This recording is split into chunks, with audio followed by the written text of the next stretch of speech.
When they saw the note the waitress slipped them, the firefighters sprang into action.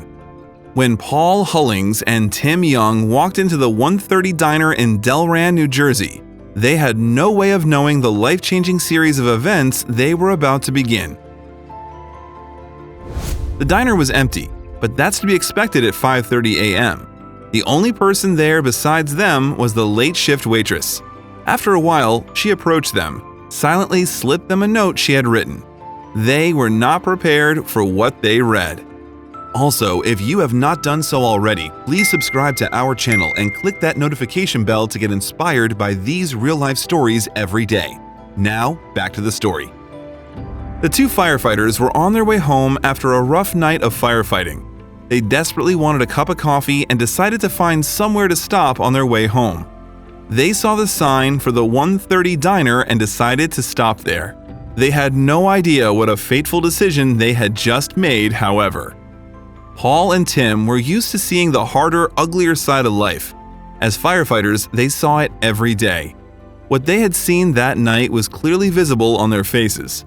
However, what would happen in the diner that night would affect them both deeply. They just didn't know it yet. Liz Woodward was exhausted. Her shift had been very long already, and there was still no end in sight. She just had to keep going. She was working toward a goal, which meant she had to put up with her odd hours despite the toll they took on her. She looked at the men as they walked in and immediately saw their soot-covered clothes and the tired look on their faces, and she knew who they were. Her heart jumped as she recognized them. She went over to take their orders. As they walked in, they had said, "I need the biggest cup of coffee that you have." As soon as they said that, I knew they had had a day. Paul said as he rubbed his eyes. Tim just nodded, indicating that he wanted the same.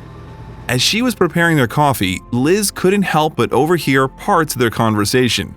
It was then that she looked up at the news report on the TV and saw their faces staring right back at her. Liz stood frozen in horror as she listened to the news report. While finally under control, the blaze had been raging for most of that night already.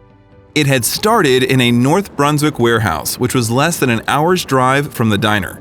It was at that moment that Liz decided what she was about to do next. Liz could barely stop shaking as she wrote the note on their bill. She added a picture of an axe while she waited for the two men to finish their coffee and the farmhouse breakfasts they had ordered. Once they were finished, she slipped the note onto their table as she cleared the plates. Paul was the first to see the note, and he couldn't help but cry when he read it. Both Paul and Tim were speechless after reading the note. It was clear that Liz was also struggling financially, especially since she not only worked weekends or night shifts, but any shift she could in an attempt to earn the money she needed to pay off her student loans. Apart from that, she still needed to make ends meet too. Little did they know just how much trouble really waited for her at home. Tim and Paul had been fighting the blaze in North Brunswick for over 12 hours before Tim realized that Paul was reaching his limit. By the time the fire was brought under control, the two men were dead tired.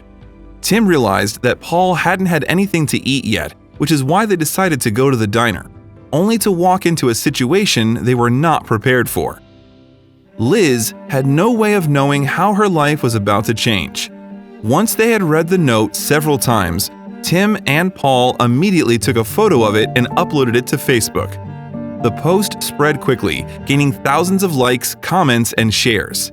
Strangers began to recognize her on the street after her overnight Facebook fame.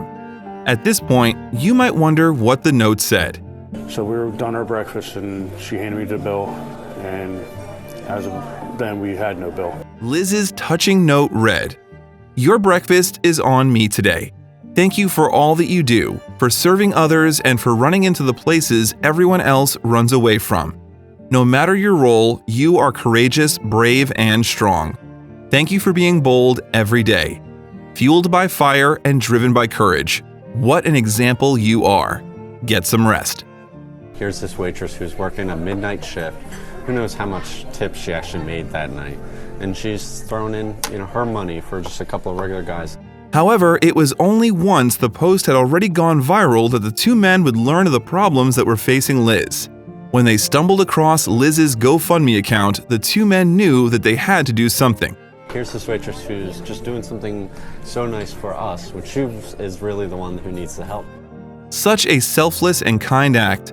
I definitely urge my friends to make a trip out and support the business. And if Liz happens to be your waitress, tip big. Tim posted on Facebook after he learned the truth.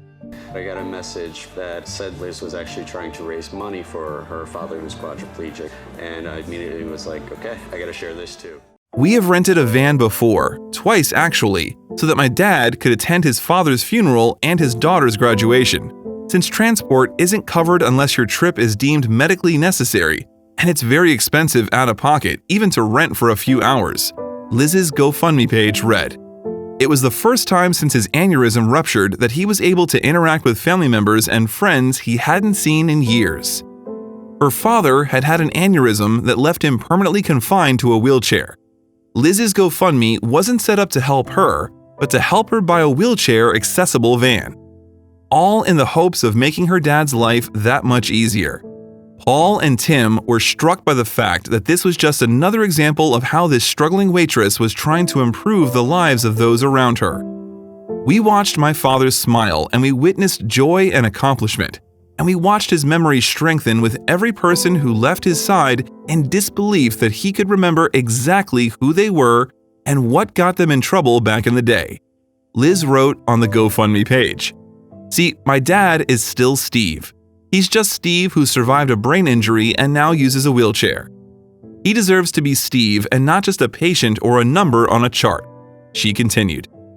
As more and more people saw Tim and Paul's Facebook post, more and more people became aware of Liz's GoFundMe campaign. Donations from all over the world started to pour into her campaign. The campaign's target was to reach $1,700. In just a few days, however, the donations not merely doubled but tripled the target amount. By the end of the campaign, the kind-hearted donors had donated a total of over $70,000. Obviously, this was more than enough to buy the van her dad needed and then some. All of that It's because of you guys. just because she decided to brighten the day of two tired firefighters. She never expected to be rewarded for her actions, let alone to receive such a huge reward. As far as Liz is concerned, however, she didn't do anything noteworthy or special when she paid the $15 breakfast bill. It's reached, different states, different cities, it has spread across the world. I'm at a loss for words. The last thing she expected when she paid their bill was that it would snowball and become something so huge. Our family has witnessed an outpouring of love and support from around the world, and I want to thank each and every one of you beautiful human beings for making this dream possible. Liz wrote in a touching thank you on her page to express her gratitude to everyone that had contributed. This just proves that one small action can have much greater and far-reaching consequences.